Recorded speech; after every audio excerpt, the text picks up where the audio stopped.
그거 내가 주식 컨텐츠 역사상 한 획을 그은 컨텐츠 나는 자부심이 있는 컨텐츠거든.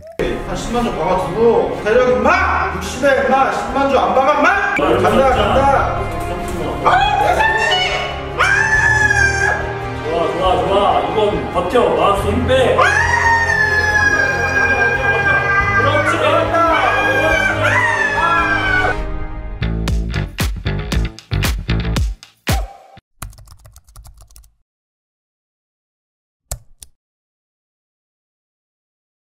안녕하세요. 인사해야지. 감사합니다. 안녕하세요. 구두 신었는데 진짜 나 미끄러서 공수 깨질 뻔했어요. 이제 구두 안 신고 다녀야겠다. 전업투자자일 때는 구두가 없었는데 회사생활 하니까 구두가 낯설어. 오늘 무슨 주제인가요? 이게 긴급하게 제가 미드님한테 촬영을 요청드리게 된 게 네. 1월 25일 수요일 날에 나경원 전 의원이 당대표 불출마 선언을 했어요. 근데 그러고 나니까 바로 안랩 주가가 상한가를 가버렸거든요. 이제 당대표 불출마를 선언하니까 이제 안철수 의원이랑 김기현 의원 둘이서 양강 대결 구도로 갈 거다 이런 가능성이 되게 높다 보니까 그 기대감에 상한가를 간 것 같은데 이런 상황에 있어서 미드님께 여쭤볼 게 많은 것 같아서 한번 왔습니다. 테마주? 그쵸. 정치 테마죠. 네. 정확하게. 그거 비트코인처럼 반감기 있거든. 약간 대선 반감기 있어. 네. 그냥 그것도 해볼만하지. 오늘 이야기 주제 재밌겠는데. 근데 이렇게 불쑥 찾아오기 있어?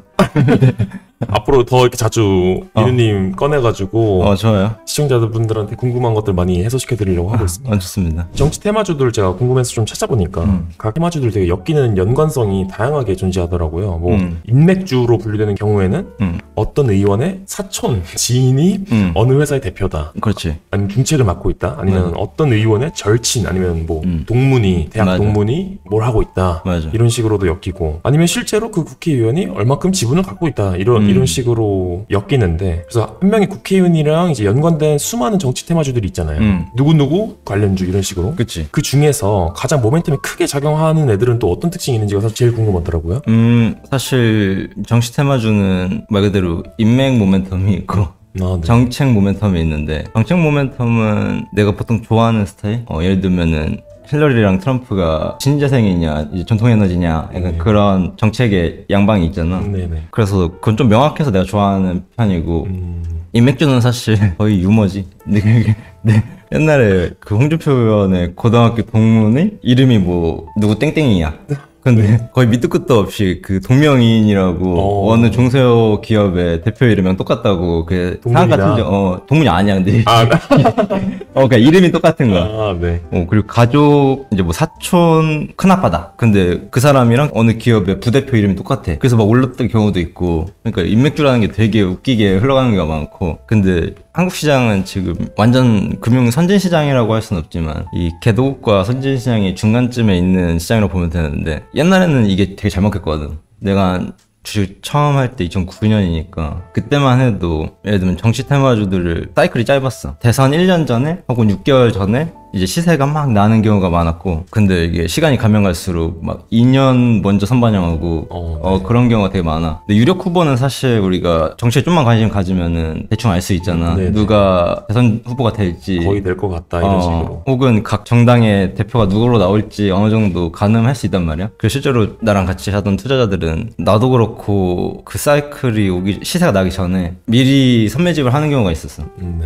그래서 한 6개월 정도 이렇게 선매집을 해놓고 정치 테마가 이제 대선 테마군들이 쭉 이제 시세를 받기 시작한 시점이 있는데, 그때 이익 실현을 하는 이런 투자를 했던 경우 있거든. 그때도 많이 했었지. 그때도. 그 반감기를 재밌게 노려서 했었던 기억이 있지. 요즘은 또 그 시세 반영되는 시기가 점점 빨라지고 있다. 그치. 예를 들면 대선 끝나고 뭐 1, 2년 뒤부터 사람들이 모으는 경우도 있고. 그때부터 이미 다음 대선을 준비하면서요. 그치. 와, 정말 빠른 그거네요. 그래서 많이 물려있는 경우가 많아. 갇혀있는 경우가 많지. 그래서 겨울에는 또 막 방역주, 봄에는 뭐 황사, 이런 것도 사실 반감기가 있는 거잖아. 계절 반감기. 이제는 점점 더 빨리 반영되고 있잖아요. 여름 되기 한참 전인데 그치. 이미 선풍기, 에어컨주 이미 오르고 있고. 그치. 겨울에 선풍기주 이제 사야 되는데 이제 갈수록 시대가 그렇게 빨라진다는 거지. 시장 참여자들이 똑똑해지기 때문에. 그게 금융시장 선진화랑도 관련이 있는 부분인 건가요? 아무래도 사람들이 그 케이스를 많이 경험하면은 네. 그게 효력이 없어져. 근데 지금 같은 경우도 시장이 그렇게 움직이는구나. 과거에 뭐 방역주, 겨울 되면 방역주가 오르는구나. 그럼 사람들이 보통 여름부터 이렇게 사기 시작했다고 하면, 근데 모두가 사기 시작하면은 시세가 그날 끝나잖아. 그렇죠. 이미 올라가 있는 거죠. 근데 그러다 보니까 시계열이 갈수록 이제 안 맞는 거지. 그런 게 이제 주식시장에서의 되게 특이한 점? 사람들의 관심, 기대감, 그런 모멘텀들이 예측할 수 없게 막 변하고 해마다 사이클이 변하게 되는 경우가 있고, 그건 경제 성장이 커지면 커질수록 그런 형태로 주식이 잘 움직이지 않는다라는 게 좀 미국 시장 같은 경우도 그런 경우가 많이 없어지고. 그러니까 민님께서는 원래 변동성 강한 종목에서 시세를 잘 즐기시면서 트레이딩 하셨던 분이잖아요. 그치. 파도를 즐기지. 네. 서퍼지. 그렇죠. 프로 서퍼지. 네. 그래서 지난번에 저기 주동님 채널 나가셔서 맞아. 인터뷰한 영상에서도 뭐 그때 미국 대통령 맞아. 후보 그때 개표되는 거 상황 개표율을 봐가면서 맞아. 기존 에너지주가 쌀 것이냐 아니면 맞아. 친환경 그쪽이 쌀 것이냐 이런 걸로 트레이딩 하셨다고 했었는데, 맞아. 그래서 인맥주를 진짜 안 하는 이유를 그래서 다시 한 번만 정의를 해주신다면. 밑도 끝도 없어서. 그리고 인맥이라는 걸로 시세가 연속성 있기 어렵거든. 네. 왜냐면 우리가 누구의 친인척 관계다라고 해서 그 기업에 혜택을 주면은 그 의원은 혹은 뭐 대통령은 이제 대중들의 미움을 받게 되잖아. 네. 그러다 보니까 오히려 되게 위험한 거지. 네. 그 정치인으로서는 노이즈가 끼니까. 노이즈고 지지율이 떨어지는 상황을 마주하는데 오히려 리스크라고 봐야 되는 부분이 있지. 그래서 일반 대중분들은 누구누구 관련주 이제 그런 거 사면 절대 안 된다. 직업적으로 트레이딩 하는 사람들이 변동성을 이미, 왜냐면 모니터 앞에서는 엄청난 이 전쟁터잖아. 이 앞에 호가창에는 엄청 준비된 사람들이 그 앞에서 사활을 걸고 매수를 대기하고 매도를 준비하고 있단 말이야. 근데 거기서 내가 회사를 다니는데 그걸 이낙연이 될 것 같다. 그래서 이걸 사면은 이거 이거 말하면 안 돼.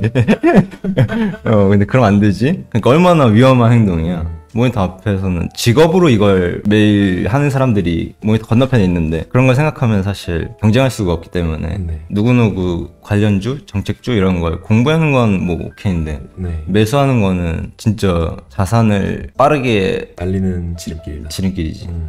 되게 위험해 진짜. 그래서 난 정치테마주 친구들도 막 하는 애들 많았는데 알지? 절대 하면 안 돼. 네. 안 그래도 방금 정치테마주 하시는 지인분들이 있다고 하시니까 그분 이름 꺼내서 땡땡 마스터님이라고 조만간 나올 텐데 네. 기대해 주세요. 그분 잘 살고 계신가요? 그때 그 서울시장 보궐선거 때 단일화 까미? 네, 그쵸.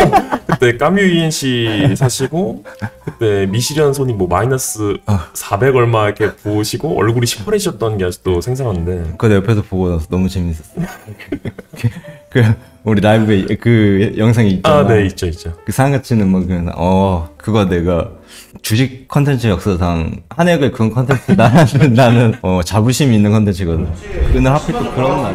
대략 임마! 60에 임마! 10만 주 안 박아 임마! 버텨. 1부 끝! 야 기다려봐. 자, 1부 끝인데 1부 연장 들어갑니다.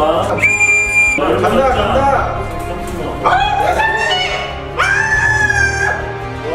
좋아. 이건 버텨. 마우스 힘 빼.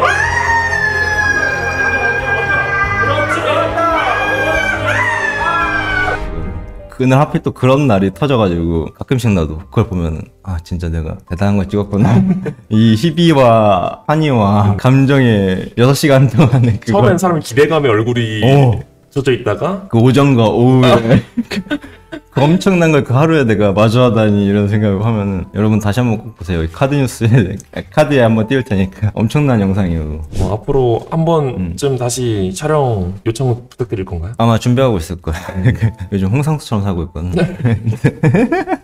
지금 시드머니 모으는 중이니까 조만간 다시 선수들의 시장으로 돌아가고 있다고. 제 아마추어 이제 벗고 기대한다고 좀 전해주세요. 나도 기대돼. 정말 근데 주변에 재밌게 거래하는 친구들이 많이 있는데 그 친구들 다 나오고 싶다고 이제 최근에 이제 막 얘기가 되고 있는데 정말 기대가 되는 올해가 되지 않을까. 그 친구들 내가 옆에서 많이 봤잖아. 컨텐츠 괴물들이거든. 오늘 이렇게 당대표 후보 불출마 선언 관련해가지고 상대가 났던 종목 이야기를 좀 해봤었는데 그치. 그 정치 테마주 관련해서 저희 시청자분들께 한마디 마지막 하면서 마무리 한번 해볼까요? 절대 사면 안 된다.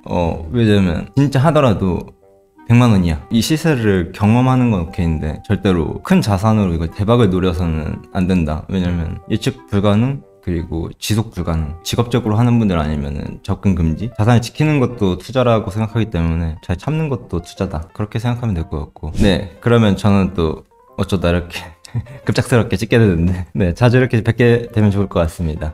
그러면 다음에 뵐게요. 안녕.